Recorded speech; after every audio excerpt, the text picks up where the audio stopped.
نکاح کے بعد کی زندگی یہ ہے کہ جس کو تم نے اپنا شریک حیات بنایا ہے، جس کو تم نے اپنی زندگی کا پارٹنر بنایا ہے، پارٹنر آف لائف جس کو آپ نے اپنی زندگی کا بنایا ہے، اس کے ساتھ ہمارا اور آپ کا سلوک بہت اچھا ہونا چاہیے۔ کیونکہ اگر ہم نے کسی سے ایک منٹ کے لیے دوستی کی، ایک منٹ کے لیے، تو قیامت کے دن اللہ اس ایک منٹ کی دوستی کے بارے میں بھی پوچھے گا۔ مثال کے طور پر اگر ہم ایک بس میں 2 لوگ سفر کر رہے ہیں، 4 لوگ سفر کر رہے ہیں، تو ایک سیٹ پہ جو 2 لوگ بیٹھے تھے تو اللہ تعالیٰ اس سفر کے متعلق بھی پوچھے گا کہ جب تم دونوں ایک سیٹ پر بیٹھے تھے، ایک سواری پر بیٹھے تھے، تو تم نے اس کی حق تلفی کیوں کی تھی؟ ممکن ہے کہ اس کی حق تلفی کرنے کی بنیاد پر آپ نمازی ہونے کے بعد بھی جہنم میں داخل کر دیے جائیں، آپ روزے دار ہونے کے باوجود بھی جہنم میں داخل کر دیے جائیں۔ میں آپ سے پوچھنا چاہتا ہوں، اگر کسی کے ساتھ ہم ایک سیٹ پر بیٹھیں اور اس کا حق ادا نہ کریں، اس کی حق تلفی کریں، تو بھی نمازی ہونے کے باوجود جہنم میں جا سکتے ہو۔ تو جس کو زندگی کا پارٹنر بنایا، جس کو شریک حیات بنایا، جس کو بیوی بنایا، اگر آپ نے اس کی حق تلفی کی تو قیامت کے دن آپ کا انجام کیا ہوگا؟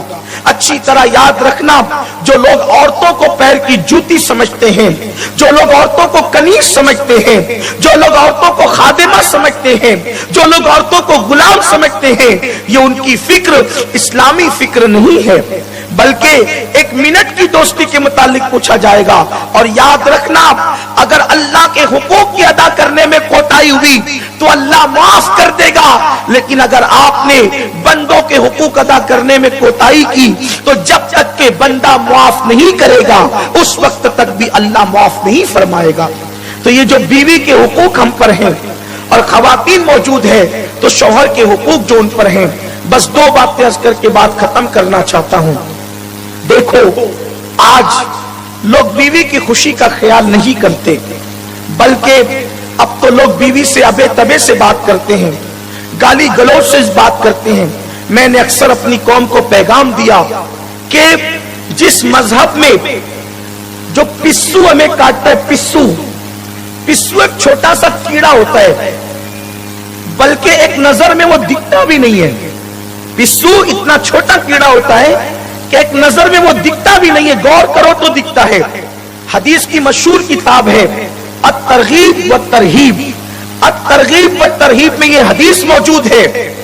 کہ اگر کسی نے پسو کو بھی گالی دی ہے تو قیامت کے دن اللہ اس کے متعلق بھی تم سے سوال فرمائے گا۔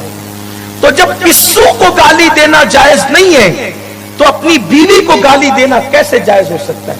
یہ جو ماں بہن کی گالیاں نکالتے ہیں لوگ، قیامت کے دن وہ اپنا انجام تو سوچیں۔ یہ نکاح کھیل تماشا نہیں ہے، یہ نکاح صرف نفسانی خواہشات کی تسکین کا ذریعہ نہیں ہے، بلکہ نکاح وہ ہے 2 اجنبی دلوں کا ملاپ، 2 دوریوں کا قرب، 2 ہجروں کا وصل میں تبدیل ہونا،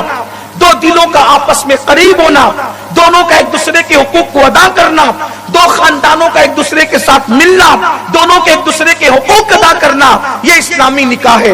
اور جگہ نکاح کا تصور الگ ہے، مسلمانوں کے یہاں نکاح کا تصور الگ